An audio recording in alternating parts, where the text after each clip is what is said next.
नाज़रीन अहम ख़बर इस्लामाबाद का पीपल्स पार्टी चेयरमैन बिलावल भुट्टो ज़रदारी से पंजाब के गवर्नर बेन जूं धार मुलाकातूं थियूं आहिनि।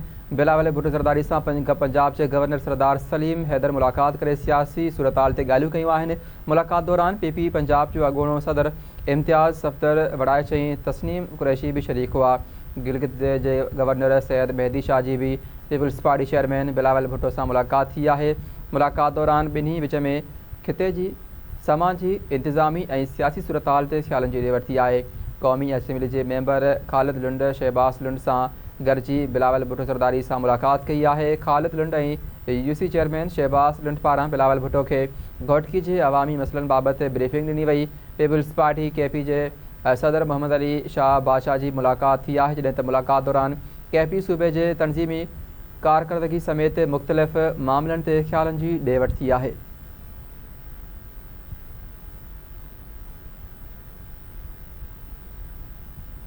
खबर है इस्लामाबाद का पीपल्स पार्टी चेयरमैन बिलावल भुट्टो ज़रदारी से पंजाब के गवर्नर बेन जूं धार मुलाकातूं कयूं आहिनि। बिलावल भुट्टो ज़रदारी से पंजाब के गवर्नर सरदार सलीम हैदर करी मुलाकात कई है। सियासी सूरताल ते मुलाकातूं कयूं आहिनि, जॾहिं त मुलाकात दौरान पीपी पंजाब जो अॻूणो सदर इम्तियाज़ सफ़दर वड़ाए चई तस्नीम कुरैशी भी शरीक हुआ।